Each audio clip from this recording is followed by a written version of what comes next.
Yo Mina, c'est Zoko, j'espère que vous allez bien. Bienvenue dans cette vidéo, je vais faire la revue du chapitre 876 de One Piece. Donc j'ai choisi un titre, comme il est indiqué, à chacun son trouble, pour éviter que le titre soit trop révélateur par rapport à la suite de One Piece.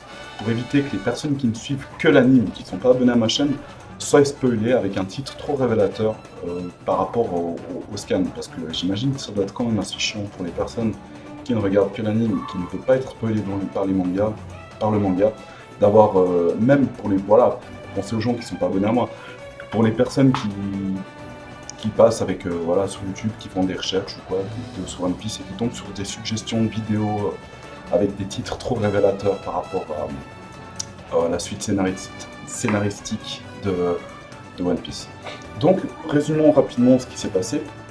On a eu en premier lieu une partie avec Big Mom et les Mugi, qui se fait continuer à se poursuivre.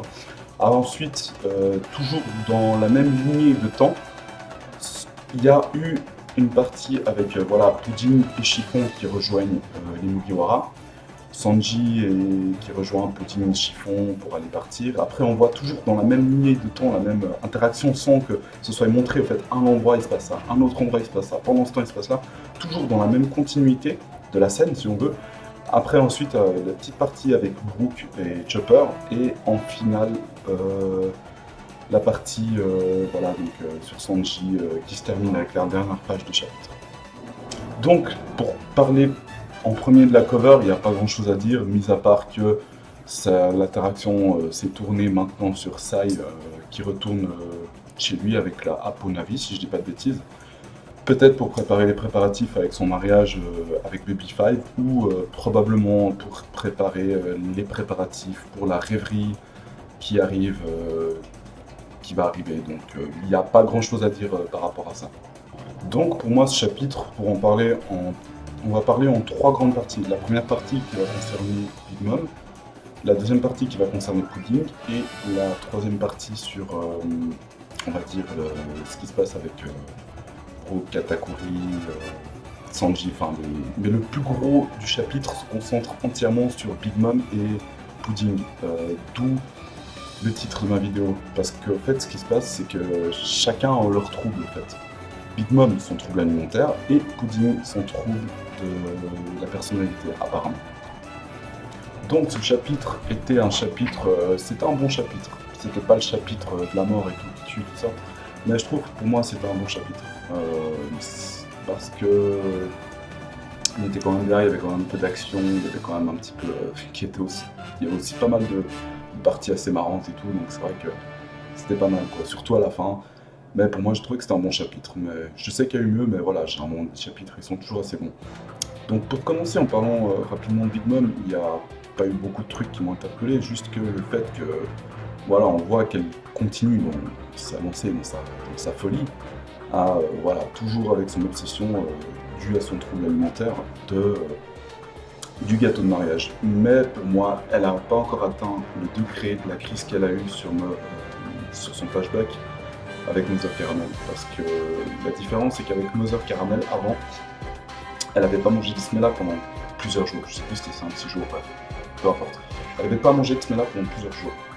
Donc ce qui s'est passé c'est que elle a pété un plomb, pardon, et après le truc c'est que elle a mangé Mother Caramel, mais elle n'avait pas la conscience, parce qu'elle se souvenait plus, après elle pleurait, tout ça, machin. Donc. Ce qui se passe c'est que elle n'avait pas la mémoire.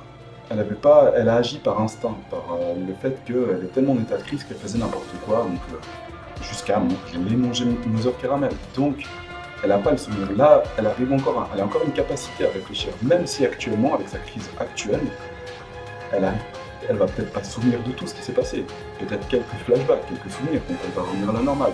Mais ce qui se passe, c'est qu'elle arrive encore à reconnaître, elle a une certaine capacité de réfléchir, de reconnaître. Elle a reconnu Chiffon et Pudding, et elle arrive encore à avoir suffisamment de maîtrise d'elle-même, on va dire, pour faire son attaque, pour les attaquer. Avec son attaque dévastatrice, Mighty Nation, nation toute puissante, si je dis pas de bêtises. Elle arrive quand même encore à réfléchir, donc on voit qu'elle arrive encore un petit peu, elle a encore un petit peu son esprit, même si elle va pas forcément se souvenir de tout. Mais avec ce qui s'est passé, son degré de crise, là c'est le degré de crise de Mother Caramel, et là c'est son degré de crise actuel. S'il n'y aurait pas eu tout le bordel que Luffy a fait, Luffy et son groupe ont fait en pétant la photo et tout ça en lui montrant, parce que le fait que il a pété le gâteau, ça a été l'élément déclencheur. Le fait d'avoir pété le gâteau, qu'elle n'a pas pu manger le gâteau. Le fait encore que la photo de Mother Caramel a été brisée par Brook, ça a été un supplément qui a fait monter d'un cran sa prise. Et encore le fait qu'encore après, pendant qu'elle criait avec le Haki des Rois et tout, que Luffy lui montre encore la photo de Mother Caramel pour en rajouter une couche, ça a remonté d'un cran. Mais on est encore loin de son état de crise de la bergerie. On est encore loin. Donc, voilà, apparemment, il n'y a rien qui pourra la calmer, sauf de bouffer le gâteau, qui va apparemment maintenant, on sait qu'il va être confectionné par Sanji, mais j'y reviendrai après. Et voilà, donc simplement, il faut qu'elle bouffe son truc de gâteau pour être calmée, sinon elle va pas être calmée. Maintenant, par rapport à Pudding, sa crise est différente. C'est difficile de savoir si c'est un trouble de sa personnalité et du genre comme Cavendish, ou ça peut être elle est schizophrène, bipolaire, ou elle a simplement un trouble de sa personnalité dû à ses émotions qui se mélangent, qui la fait devenir comme ça. C'est difficile à savoir, quoi. Pour moi, j'ai l'impression qu'elle est un peu bipolaire ou schizophrène, je sais pas exactement, c'est difficile à déterminer. Mais le truc qui m'a un petit peu interpellé, c'est quand Lola dit elle n'arrive pas trop à savoir où elle en est, elle est subjuguée par ses émotions, donc elle a sa partie gentille, elle a sa partie méchante, mais on voit au final qu'elle au final, elle est gentille, parce que par ses actions, elle a quand même aidé les maudits à s'échapper et à trouver des solutions, voilà. Malgré le fait que on voit quand elle a vu Sanji, les yeux en cœur, machin, tout ça, puis qu'après, d'un coup, ouais, idiot, tu montres un peu sur le bateau, etc., tout ça. On voit après que pendant un moment, il y a une image qui m'a interpellé, c'est le moment où quand elle envisage démoniaque et qu'elle dit à Sanji qu'elle n'est pas là pour l'aider à faire le gâteau pour lui-même, elle est là par hasard, tout ça. Au fait, c'est un mensonge, c'est sa véritable raison pour laquelle elle est là. Mais elle essaie de la faire passer autrement. On voit déjà sur son visage, une espèce de truc ici rouge, qu'elle rougit, elle a plein de petites gouttes de transpiration, de sueur, elle est nerveuse, elle n'arrive pas à reprendre le dessus, elle a une espèce un dédoublement de personnalité, je sais pas comment expliquer ça, j'arriverai pas à le confirmer parce que moi, même pas, on a eu une intuition ou quoi, voilà, de manière logique, je me dis qu'il faut beaucoup plus d'éléments pour confirmer ça. Il faut que ce soit quelque chose de réfléchi, mais on voit quand même que au moment où elle dit Sanji toutes ces choses, qu'elle n'est pas là pour l'aider, etc., en fait c'est ses véritables intentions. Ça se voyait clairement. Donc maintenant ce qui se passe, c'est que on voit vraiment maintenant aussi par rapport à son pouvoir du fruit du démon, il y en a beaucoup qui vont penser que c'est un éveil, mais difficile de savoir, parce que c'est vrai que depuis que l'éveil des fruits du démon nous a été utilisé par Dr. Mungo, à chaque fois qu'on voit un pouvoir, on aperçoit la découverte d'un pouvoir d'un fruit du démon, d'une certaine manière, et qu'après on découvre une autre manière dont le pouvoir du fruit du démon est utilisé, et une manière beaucoup plus pratique, beaucoup plus à plus grande échelle, plus puissante, on peut dire ça. La plupart des gens vont penser que c'est un éveil. Peut-être, mais peut-être pas forcément, parce que si à chaque fois qu'on voit des trucs comme ça, on se dit ouais c'est un éveil, c'est un éveil, c'est un éveil. Alors dans ce cas, quelque chose qui est normalement assez difficile à obtenir, une certaine maîtrise du pouvoir du fruit du démon, notamment toutes les personnes qui ont découvert le fruit du démon éveillé. Mais là, c'est vrai que c'est difficile, peut-être, mais moi j'en suis pas convaincu. Je pense que c'est elle a la possibilité de manipuler les mémoires. C'est vrai qu'elle l'a fait sans toucher, elle l'a fait avec ses mains, c'est peut-être une possibilité de son fruit du démon sans pour autant avoir besoin de toucher la personne. Donc, mais c'est vrai que ça a été quand même pas mal de découvrir cette possibilité de manipuler les mémoires à distance, sans avoir besoin de toucher la personne comme elle l'a fait avec les Ju dans le chapitre précédent. Et c'est quand même pas mal. Mais par contre, ce trouble de la personnalité il est difficile à cerner. Est-ce que c'est si elle est bipolaire, est-ce qu'elle est schizophrène, ou est-ce qu'elle a un trouble de la personnalité un peu comme Cavendish avec il n'arrive pas à maîtriser, on ne sait pas. Est-ce que c'est peut-être un problème dû à un mélange de la race des trois yeux et de Big Mom? Est-ce que peut y avoir tellement de choses où simplement jouer son flashback. Donc on voit quand même que voilà, elle aime Sanji, elle veut l'aider, et malgré que, avec toutes ces scènes humoristiques d'ailleurs, c'est même moi-même, je l'avais pensé aussi dans le précédent chapitre, d'ailleurs pour ceux qui l'ont pas vu, vous irez regarder, vous verrez bien, qu'on aurait peut-être droit à un moment humoristique. Moi j'imaginais voilà, les yeux en cœur avec les dents pointues, enfin pas les yeux en cœur, les yeux blancs avec les dents pointues et tout. Et là c'est un peu différent, c'est vrai qu'il t'a dit que tu pouvais monter idiot, descends à la nage, machin, c'était de manière humoristique comme ça, je vais te tuer, puis après, ne me dis pas de bêtises. Enfin, vous-même, vous vous souvenez par rapport au chapitre, comme vous l'avez vu, donc c'est vrai que c'était plutôt pas mal. Mais c'est vrai que là, franchement, avec Pudding, beaucoup de gens savent plus quoi penser, moi aussi pour un moment, puis après, on découvre maintenant petit à petit un peu le mystère qui était tout autour de sa personnalité. Parce que c'était vraiment quelque chose qui était difficile de cerner, en fait, et qui l'est encore un petit peu. Même si Oda nous laisse petit à petit des détails pour nous montrer comment voilà, la nature de Pudding, voilà, c'est encore difficile d'affirmer à 100% quel est vraiment son problème de personnalité. Ah, parlons maintenant de la partie de Brook et de Chopper. Franchement, Brook, déjà avec son combat contre Big Mom précédemment, tout à l'heure, dans un des précédents chapitres, il avait eu une mise en avant tellement énorme que c'était juste énorme. Et là, de nouveau, on voit qu'il utilise à nouveau son style de combat d'escrime, plus encore son pouvoir du fruit du démon, de manière un peu comme il l'avait fait contre les Homies, justement, et aussi, j'imagine, contre Big Mom, même si le combat ne nous avait pas été montré. Ça fait vraiment plaisir de voir qu'il a été mis en avant, il continue à être badass, il est jusqu'au bout, il est prêt à se battre jusqu'au bout, et que c'est plus... même Chopper aussi, quoi, qu'on voit que, voilà, d'ailleurs moi-même je me disais, voilà, ils vont facilement les mettre en échec, hein, c'est clair, c'était évident, surtout Brook avec son pouvoir qui peut un peu, voilà, comme il l'a dit, je suis le seul Soul King, comme il dit à Katakuri. Mais on voit que par la suite ça risque d'être tendu, parce que peut-être que Chopper va peut-être, là je suis un peu hors sujet, parce que j'en parlerai dans la partie hypothèse sur cette vidéo. Donc, mais ça fait quand même plaisir de voir badass comme ça, c'est vraiment juste pas grand chose à dire dessus, juste à part voilà, le plaisir qu'on a à le voir comme ça, de nouveau quoi, c'est juste, ça met de la hype et tout, c'est excellent, et putain, tout le monde a su c'est beau. Par contre, sur aussi la partie où on va Katakuri de nouveau avec la bulle, avec les petits points, il agit maintenant un petit peu en tant que spectateur par rapport à avant où il était beaucoup maître de la situation, malgré tout ça qui se passait, tout le bordel qu'il y avait eu. Avant, précédemment, il était maître un peu de la situation dans le sens où il maîtrisait les choses, il arrivait à gérer la situation, malgré les débordements qu'il y a eu. Il arrivait à réfléchir, prendre le temps de réfléchir calmement, réagir au bon moment, faire les choix nécessaires au bon moment. C'est vrai, il y a une possibilité due à son acquis d'observation surentraîné, mais aussi au fait que voilà, il savait comment, voilà, il a suggéré les choses. Et là maintenant, depuis 2 chapitres, depuis le chapitre 876 et le précédent chapitre, on a l'impression que, moi c'est mon impression perso en tout cas, qu'il agit en tant que spectateur un petit peu. Et 2 fois, c'est la deuxième fois qu'on voit, dans ce chapitre et le chapitre précédent, c'est la deuxième fois qu'on voit qu'il y a une bulle avec 3 petits points. Je ne sais pas si les petits points exactement, j'aurais dû me renseigner un peu plus par rapport à ça. Est-ce que les points veulent exprimer un soupir ou exprimer quelque chose comme un étonnement? Parce que là, j'arrive pas trop à interpréter au fait ce que ça voudrait dire.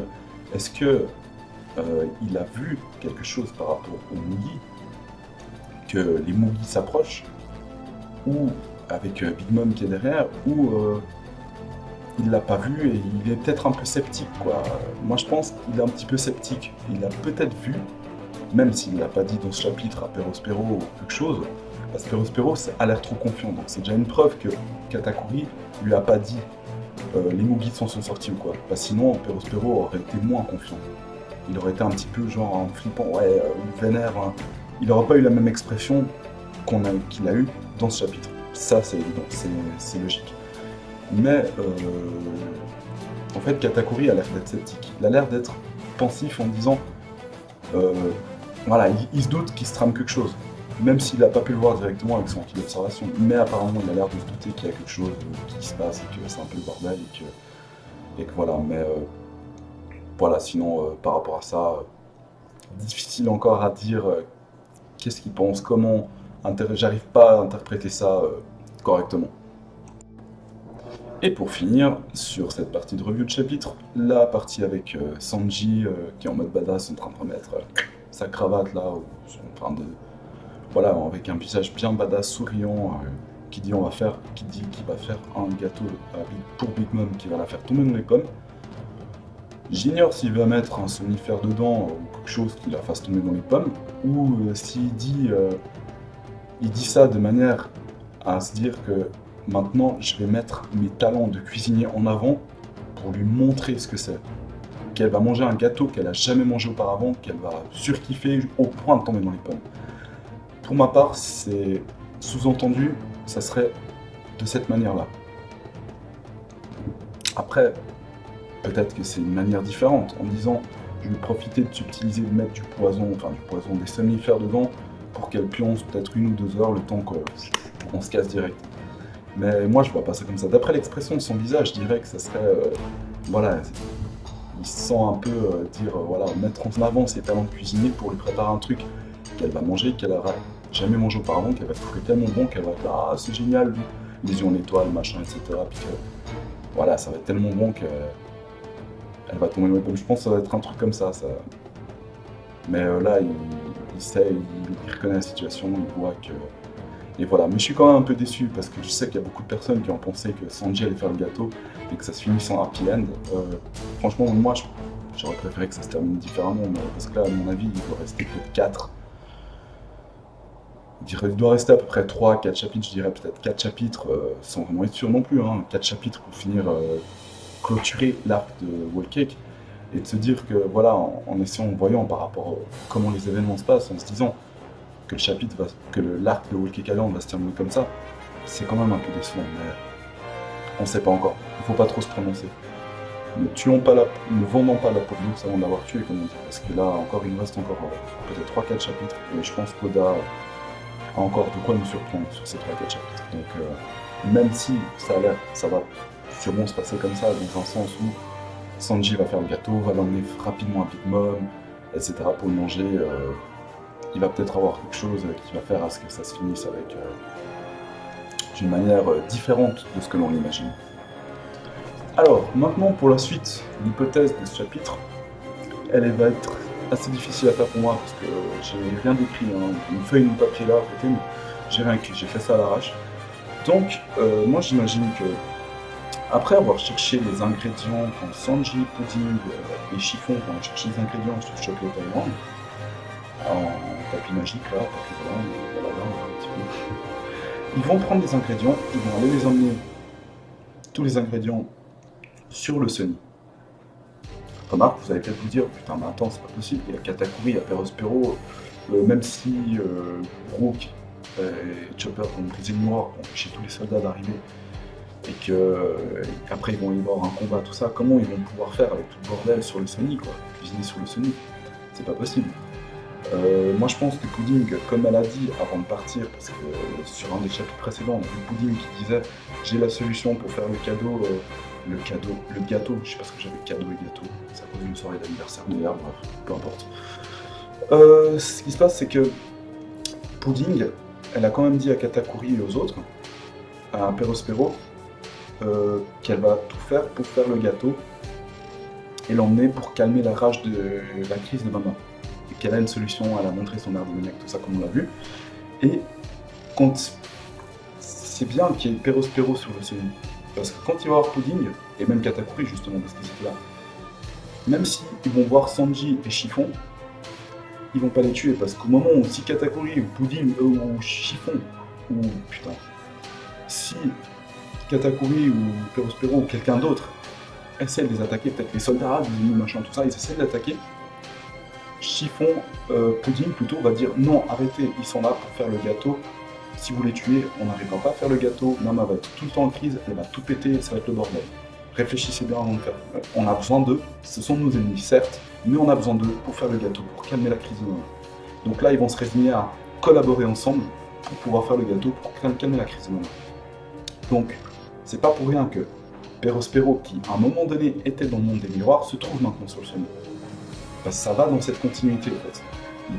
Pudding, Chiffon et Sanji vont chercher des ingrédients sur Chocolate Island pour les ramener avec leur bateau qu'on a vu sur le chapitre. Le petit bateau là, qui était dessiné sur l'image pour expliquer rapidement ce que c'est ça. C'était le bateau qu'ils vont utiliser pour rejoindre le Sony. Car ils vont faire le gâteau là-bas apparemment. Je vois pas d'autre solution. Et Katakuri et Perospero et le reste vont être résignés à collaborer ensemble pour calmer Nana parce que ils vont se dire on n'a pas le choix, c'est les seules solutions. Parce qu'ils savent comment on est, etc. Donc ça va être leur seule solution. Et après ça, peut-être qu'il y aura un combat final. Qui sait? Difficile à dire. Mais là, pour l'instant, on en reste à la suite de ce chapitre. Ça, après, c'est encore un peu long. Mais par rapport à cette partie-là, donc c'est comme ça que j'imagine, je vois les choses. Par rapport à cette partie-là de Sanji, Pudding et Chiffon. Et avec qui rejoignent après Katakuri et Perospero sur le Sony. Ensuite, pour la partie avec Brook et Chopper, j'imagine que pendant le temps, bien sûr, que Chiffon, Pudding et Sanji aillent chercher les ingrédients, pendant ce temps, j'imagine que Chopper va se dépêcher d'aller péter le miroir, et parce qu'il connaît un petit peu le monde des miroirs, il sait un petit peu, ça va être lui, et Brook va peut-être essayer de se battre contre Perospero et Katakuri en même temps, je sais pas, il va en prendre les deux peut-être les deux en même temps, il va essayer de faire quelque chose pour leur tenir tête un moment, le temps que Chopper aille péter le miroir. Si Chopper y arrive après qu'il revienne pour rejoindre Brook, j'imagine que le combat va être, comme j'avais dit précédemment, Brook contre Perospero et... non, pardon, Brook contre Katakuri et Chopper contre Perospero. C'est comme ça que j'envisage la suite. Mais quand il va y avoir les premiers coups qui vont être échangés, j'imagine qu'à un moment donné, une situation où voilà, les Perospero et Katakuri auront peut-être, forcément, peut-être, probablement le dessus sur les Nili. C'est à ce moment-là que, justement, par rapport à ce que je disais avant, Pudding, Chiffon et Sanji qui vont arriver. Donc ça va faire une interaction comme ça qui s'emboîte un peu comme des poupées russes. Si vous voyez ce que je veux dire. C'est à ce moment-là que ça va être arrêté en disant arrêtez, nous devons, ne vous battez pas, essayez de retenir Mama, nous devons faire le gâteau pour les calmer. Enfin, il va y avoir un truc comme ça où ça va arrêter le combat. Ça va les interrompre le combat en fait. Et ensuite, on va aussi avoir probablement une partie rapide avec la suite, avec les movies toujours poursuivis par Big Mom. Qui vont. Je pense que Jinbei, c'est Jinbei qui va, parce que moi, qu'il a l'air d'être un petit peu quelqu'un de stratégique. C'est quelqu'un de réfléchi, c'est pas un tête brûlée comme Luffy qui va foncer droit, tête baissée, qui va se penser, moi je vais la défoncer, machin, tout ça, pour essayer de calmer les choses et après réfléchir à quelque chose. Jinbei, il réfléchit avant d'agir, il n'est pas comme Luffy. Donc j'imagine qu'en plus, il connaît le Big Mom, tout ça, il connaît le territoire, tout ça, ce qui est un avantage pour le Mini. Donc probablement que Jinbei va probablement penser à un plan pour, comme ils sont pour éloigner Big Mom du Sony. Donc ils vont dire, on sait où est le Sony, maintenant il faut qu'on essaye d'attirer l'attention de Big Mom ailleurs que sur le Sony. Que ça laisse un certain temps aux autres, au groupe de Sanji, de faire le gâteau. Donc probablement Jinbei va interagir en disant suivez-moi, il faut qu'on fasse quelque chose pour tenir un peu à l'écart Big Mom le temps qu'il prépare le gâteau. Et ça va sûrement être un truc où ça va s'arrêter, où il y aura une petite action avec... il continue de courir, mais un peu plus loin que le Sony, Big Mom qui continue toujours à péter les plombs, mon gâteau de mariage, etc. Machin. Et après, par la suite, je pense que peut-être le chapitre va s'arrêter là, au moment où le gâteau sera fini, ou quoi. Mais c'est vrai que par rapport à... Je sais plus qui c'est qui en avait parlé, quel youtubeur qui en avait parlé. Si c'était dans un live où j'ai vu ça, mais c'est vrai qu'il y a un truc qui m'a interpellé un peu, enfin, que je pense maintenant, mais qui avait été déjà découvert par quelqu'un d'autre, qu'une image de cover où Sanji faisait un gâteau énorme c'était marqué Robin et qui était mangé par des rats, je sais plus quoi, et qu'en voyant ça, il se disait c'est peut-être un foreshadowing Mendoza en disant que Sanji va faire un énorme gâteau, et apparemment c'est le cas, parce que maintenant il doit faire un gâteau. Mais bon, concernant l'hypothèse de ce chapitre, voilà, j'imagine que les choses vont se passer de cette manière. Mais après, voilà, j'ignore la durée, la longueur des chapitres. Donc j'imagine que les choses vont se passer à peu près de cette manière. Donc après, ce sera à voir. Voilà, c'est la fin de cette vidéo sur l'hypothèse, enfin sur la revue de chapitre avec l'hypothèse pour la suite du chapitre. N'hésitez pas à liker la vidéo si vous avez kiffé, ou même disliker si vous n'avez pas kiffé, c'est votre droit aussi. À me faire part aussi de vos commentaires pour avoir votre avis par rapport à ça, qu'on puisse débattre en commentaire, voilà. Me dire simplement quelles sont vos impressions sur le chapitre, si vous avez apprécié, comment imaginez-vous la suite, ça peut être intéressant aussi, je répondrai aux commentaires, donc là j'en ai la possibilité actuellement forcément. Et sur ce, moi je vous dis à la prochaine pour une nouvelle vidéo One Piece. Sur ce, Genki Dana, Jane Kaizo Kotachi.